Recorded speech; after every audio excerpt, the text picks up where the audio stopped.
Saya punya adik sepupu yang adik sepupu saya ini sehari-hari bekerja sebagai PNS. Jadi dia bekerja dengan komputer dan tentunya HP tidak boleh lepas. Nah, dia sempat kena kanker payudara tahun 2015 dan itu sudah menjalani operasi dan kemoterapi. Nah, kemudian 4 tahun kemudian di tahun 2019 beliau mengeluh nyeri perut yang hebat dan tidak kuat berdiri dan saya antar ke rumah sakit dan ternyata setelah dilakukan USG itu adik saya didiagnosa itu kista ovarium dan itu ukurannya 7x10, Bro. Nah, itu dari dokter sarannya adalah akan dilakukan tindakan operasi.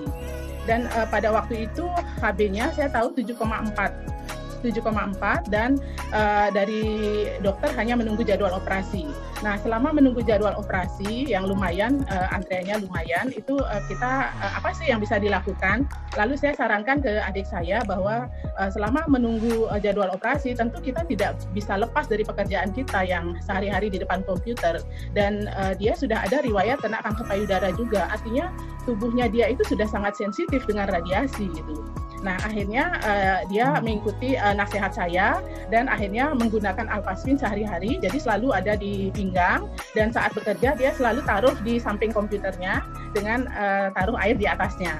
Dan selama terapi kurang lebih 2 minggu, Bro, dia itu saya ajak untuk tes lab lagi. Ternyata dahsyat banget buat saya, itu HB-nya naik dari 7,4 menjadi 10,3 dan itu tanpa pemberian obat untuk menaikkan HB tanpa transfusi juga.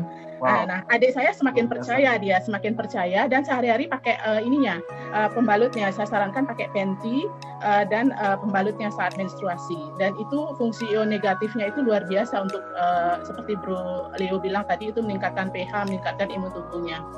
Nah, saat keluhan itu dia sempat kayak sempoyongan dan jatuh di kamar mandi. Ternyata itu dampak dari HB-nya yang turun di bawah 10 itu. Nah, akhirnya setelah dicek lab ternyata HB-nya naik dan nyerinya sangat jauh berkurang. Dan sebelumnya itu dia kan katanya kalau rebahan itu katanya seperti ada bola yang bergerak-gerak di perutnya itu. Nah, setelah terapi kurang lebih 1 bulan, keluhan itu sudah tidak dirasakan lagi gitu. Bola yang rasanya bergerak di dalam perut itu sudah tidak ada. Bola gitu, Bu, ya? Iya, seperti itu. Jadi bergerak-gerak itu. Nah, setelah itu saya tanya itu, ayo jadi nggak operasi? Nggak jadi dah gitu. Kayaknya aku sudah sembuh dari kistaku, dia bilang gitu. Berarti udah cukup dengan ini aja dia sudah merasa terbantu sekali. Dan sampai sekarang dia masih pakai produk-produk kita. Memang produk kita produk yang dahsyat banget, sangat-sangat membantu buat dia. Dan mungkin bisa membantu banyak orang, saya kira.